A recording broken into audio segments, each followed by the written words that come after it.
So, before Extreme Rules comes literally an hours ago. Yeah, but I just wanted to talk about have just quick discussion as of real quick, real fast before hours before Extreme Rules, and as you see in the title, yeah, don't expect. Don't expect you know Extreme Rules to be anything but a dud. But as you know, just another Roman Reigns pay per view. That's what I'm calling it because that's what I'm calling a pay per views. Everything that involves around the content. But that's what people literally it's his favorites there that other fiends have. But Liv finally gets like I guess this is her second pay per view actually. Yeah, other than Money in the Bank. But yeah, it's a shame. It's a shame that she not being used. Bro. It's kind of nice too that the woman, the Roman wrestlers at least got two matches. I think Liv Morgan and Carmella, you already know, is the pre-show, and then Bianca Belair versus Becky Lynch is one of the main events. And yeah, because the WWE has been treating like the women don't exist. Right. And we already know that Becky. We already know that Becky is winning that match. And we already. I know there's some fans out there that's bet Bianca. I know there's fiends or there's stands of Bianca out there, just like there's Sasha. I don't know. It could be because she hasn't gotten the vaccine yet, so because her beliefs too. I think she probably there's don't trust the vaccine, but so you already know that if y'all really the ones that dig deep and want to get to the bottom of what's going on between the dispute between Sasha and WWE. Like I said before, if Sasha starts to have that issue again, that dark depressing issue again where she just has to distance herself from Vince and WWE, then yeah, you can call that pretty much call that, or possibly she'll just deal with it. But I'm just saying it's going to be a possibility she might up and jump ship and take her talents to AEW. I don't know if Bray Wyatt is coming soon to AEW, but because it's kind of I think it's been like 2 months or a month now since his release from WWE. So, but that's not kind of video I wanted to talk about. I just wanted to talk about for the pay per view before the actual pay per view. So the first match, we have, as you know, we have Liv and Carmella as going against basically the pre-show. And I see this as I don't know anybody else, but I like actually going over the matches, like behind the scenes, story wise, and the match itself. So yeah, as we go into Liv Morgan and Carmella, Liv Morgan hasn't got, as we all know. Yeah, you've been watching obviously, and if you're a stan of or a fiend of Liv, we all know that she hasn't had TV time since Money in the Bank. That storyline, so it's like, damn. Just like just like all the other women, they haven't gotten screen time. It's just they've been like 3 minutes, damn, barely 10 minutes to have a match. It's like, damn, like we really going back to that era? Like, it's like seriously, Vince.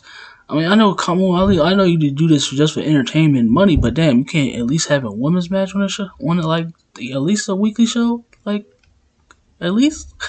Can we get like a little, just a segment or match? At least give us that, like more as so we can at least know they're there. Tony hasn't been, yeah, Tony Storm.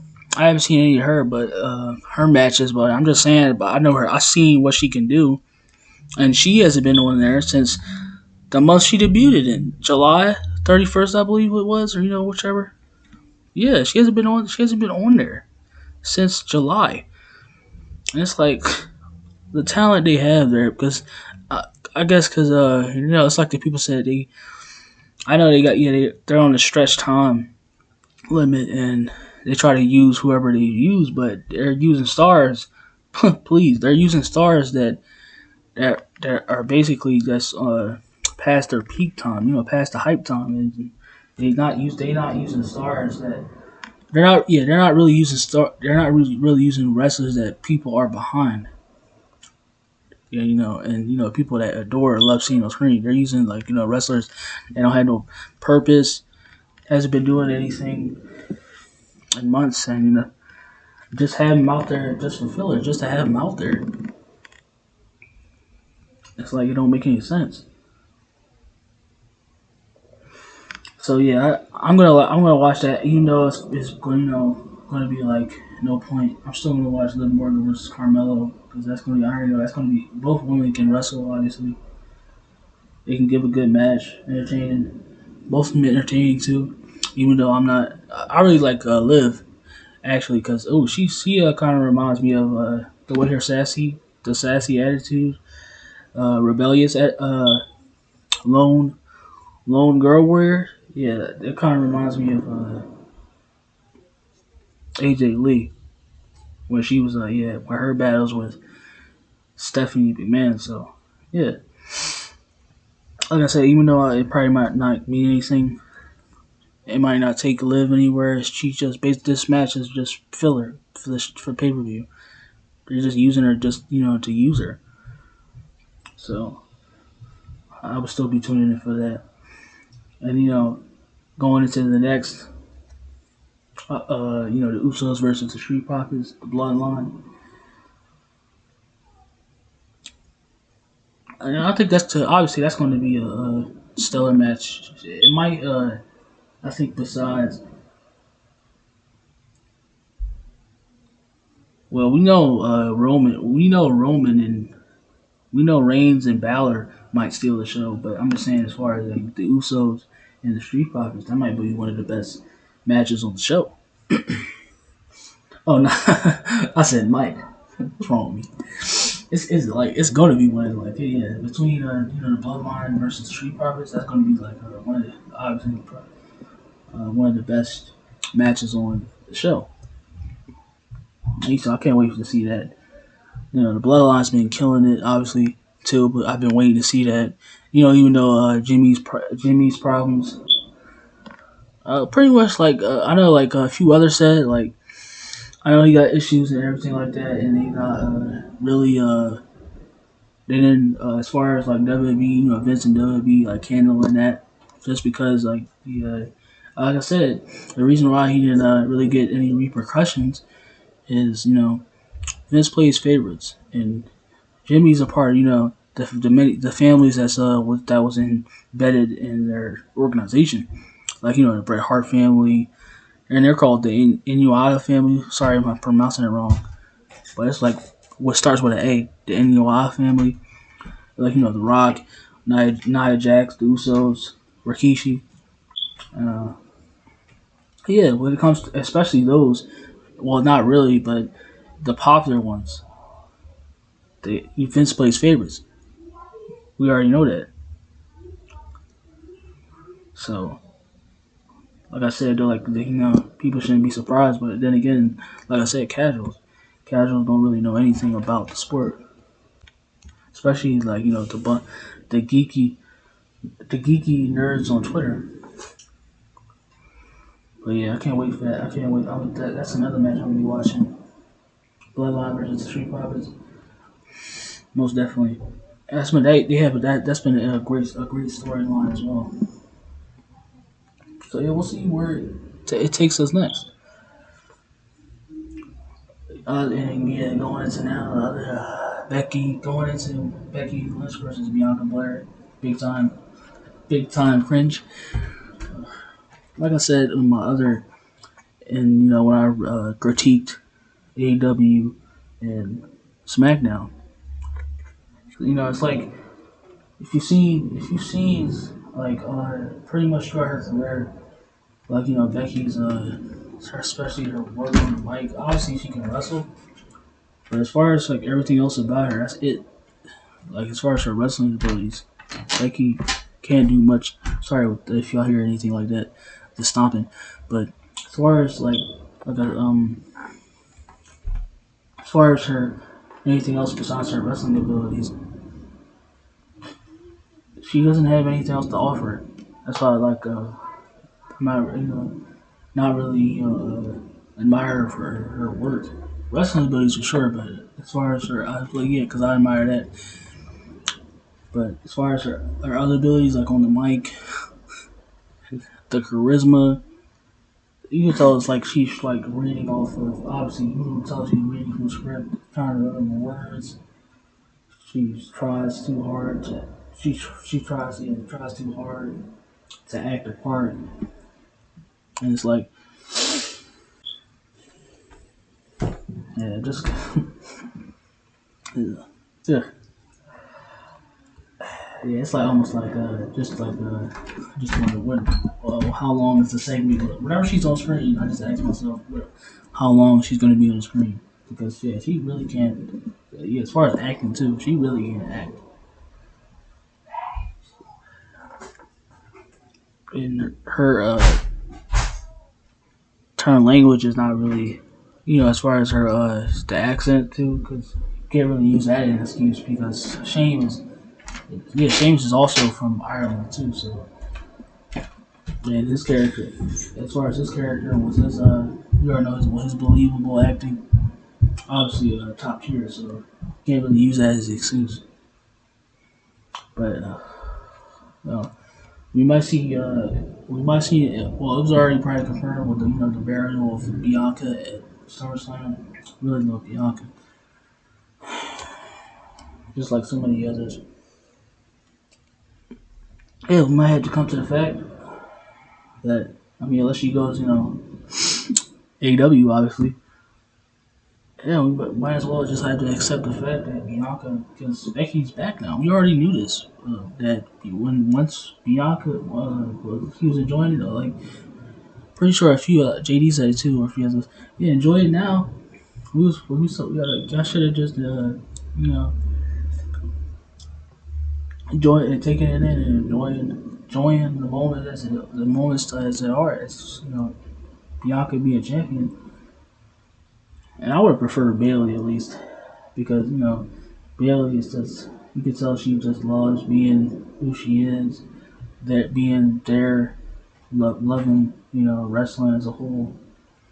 That's how I would have preferred Becky over a big time cringe because, like I said, Becky is horribly horribly whack.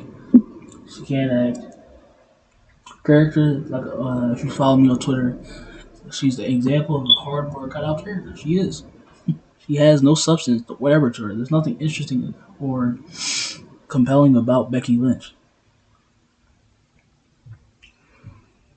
Aside from the fact that she can obviously she can still perform, wrestle, whatever. But as far as her character, you can laugh at me with that. But yeah, might sadly be a sight that we see the confirmed burial of Bianca Belair. And yeah, that's a shame. That's a shame right there too. I wish she can win this match, but obviously she's not. And it is what it is right there. Just like with Jeff Hardy and the United States Champion, Sheamus.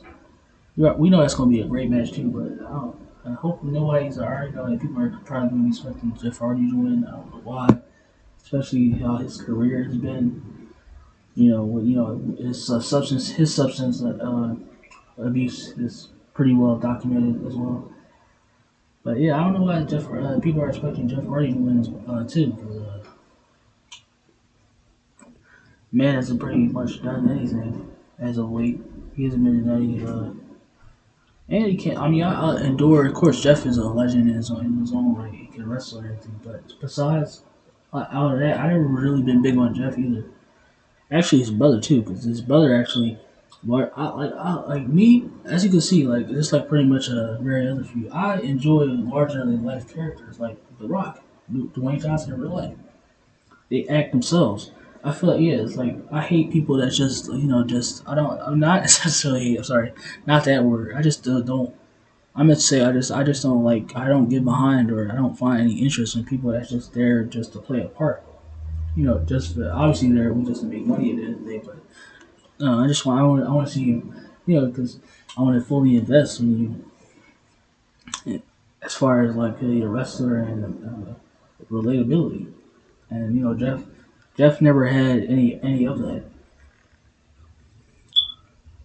I'm not comparing it, but as far as like charisma and mic work was crucial to be able to obviously Jeff can move the crowd, but as far as like every time like as far as like be as someone that you do sorry as far as like being someone that's largely portrayed as a character that's the be all. When it comes to Jeff, he obviously doesn't have that. He can't like it's like when he's on the mic, it's like he doesn't know what to do. Like there too. Like yeah, if Jeff was I don't know how obviously his talents, but obviously I can see because that's when he got his peak back in 2008. But I don't honestly feel other than his wrestling abilities, I wouldn't I wouldn't really want to follow Jeff Hardy. Jeff being champion because like he's very boring. Other than the fact that he can seriously wrestle. Like I said, he's not that much of a larger than life character. Like the Thanos, your Rocks. I mean, yeah, Spider Man, the Rock, and the Rocks, and Stone Cold, Shawn Michaels. Yeah, he's not like of course other people because it's a pretty person. But as far as like I don't like as far I would be very interested in his story. But as far as like yeah, just following him and wanting to know more. I'm sorry, but man. Nope. I guess I'll stay. I'll stay on my throne over there, over here. Oh, yeah, that's that on that. And yes, hopefully, which I know is true, but I just, yeah, I'm just gonna say it, but possibly the confirmed burial, the confirmed burial of Bianca Belair. It is what it is, whether you gonna like it or not. We all know it's gonna happen. Just like it's just the same thing. It kind of connects with Kofi. Like he was only just a moment just to be a moment. He was only there. He was the only champion. They only because they rided off that wave. They never saw. I'm pretty sure Triple H saw her as Bianca as champion, but as far as like Vince, yeah, because I told you Vince plays favorites. He doesn't see. Uh, as far as going there, I don't think. I don't know if Bianca and Vince is friends or anything like that because that's what Vince does. He pushes, like I've been saying, watch the other content, my recent content. He only pushes, basically people wrestlers he's friends with and people that he likes.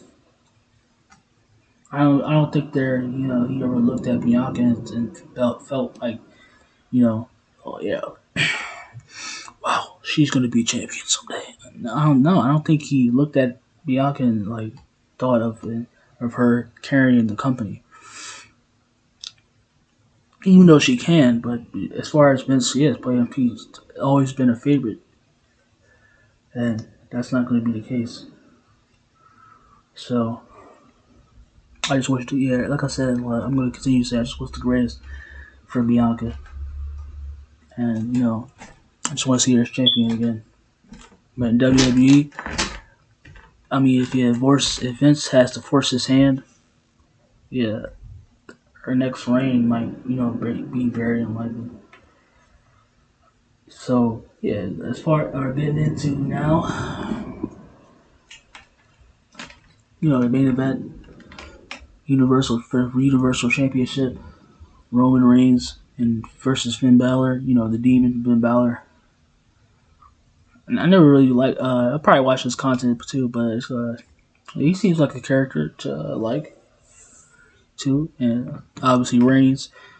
The most dominant, the best character he's ever thought up. And I like that too. I've heard that, yeah, obviously because he's the top of the company, he can say what he wants, basically do what he wants. And I want that too for other wrestlers, other stars. That's how you build. Cause I think they did that. Well, I only think Vince did that for his favorites and his top stars at the time, like The Rock, Shawn Michaels, Stone Cold, Undertaker. Like, yeah, that should be the print for wrestlers, man. Like that's how you build. Obviously, too. That's how you actually like when a new star is catching on, and they get to because that you can actually get better promos like that. And when they say a catchy line, or groundbreaking line is somebody, oh wow, somebody the fees lose their shit over. Like when Reigns said the missionary line. Like, come on, that's promo gold right there. I feel like more, like I said, I'm sure majority of us people should be able to say what they think and what their own, come up with their own material. But I don't know, for some reason Vince doesn't allow that to happen. Yeah, I guess. I feel like you should only have writers if they don't know how to talk on the mic yet. As soon as they do, then yeah, so they should be able to break free from that restraint. Because the scripted promos is really sounds like a sitcom that he just fish a corny jokes, or trying to mob with the crowd, type of jokes and lines that stick that belongs on sitcoms. It's like when you say it, it's like, huh? Like, what is this? Yeah. Are they acting like they at Nick at Night, or is this Nickelodeon? It's like, come on now, this is wrestling. These are grown, these are grown ass men and women. Why you got them sounding like toddlers in a kindergarten daycare center? Like, but that would be still on that PG route. Dude, still on the PG train. Choo choo. But yeah, you already know Reigns is going to retain tonight. Just another Finn Balor is just another fish on the block for Reigns to gobble up and chew. So we know the story there. Like I said, man, I just hope. I hope Bianca's star power gets, because that's the only thing we can hope on now. I hope her star power gets out of craze, because people love Bianca. It's the way people have been gotten behind her. It's like kind of reminds you of yeah, just the story with Daniel Bryan. I mean, people crazily cheer her name, and they just the pops are just ridiculously loud. Like, how can you not push this woman? How can you not get behind this woman too? She's very likable too. Very likable character. Pretty sure, obviously, woman in life. Like everything else. Yeah, she has her own character. She's starting to talk well too on the mic. You can tell she has the look, the charisma, obviously there. Like everything, man. Like Bianca has the tools to carry a company. Like, why wouldn't she want to get behind that? But like I said, he doesn't care about that. He care. Well, now he still cares about his favorites and who he likes, but he only cares about money. Even though they said I like to say that he sounds like yeah, like when wherever they became his first time since his appearance, back at WrestleMania 37. He said, "Oh yeah, care about we care about the universe, and we do everything we can for you." It sounds like it's like whatever it's to talk, like try to talk like that, whatever, like and professionally or everything. It sounds like they're from an ad. It sounds like an ad selling you a pipe dream, but it's fake, and they're just doing it for money. It's fake. It's like yeah, it's fake as fuck to me. I like that Tony Khan represents he represents whatever for the universe of wrestling fiends, but I can't really get behind him because yeah, I got that. I still, like I said, I don't really get behind anything that unless I know that's legit, that they really preach what they're selling out there. So, dude, must gas get there. But yeah, I guess that's all to talk about, and this video is probably really long, but yeah, I guess that's all I talk about. And it's only hours, basically. It's about to be 4 hours before the pay per view, so might as well get ready. And I'll see y'all when I'm about to critique it.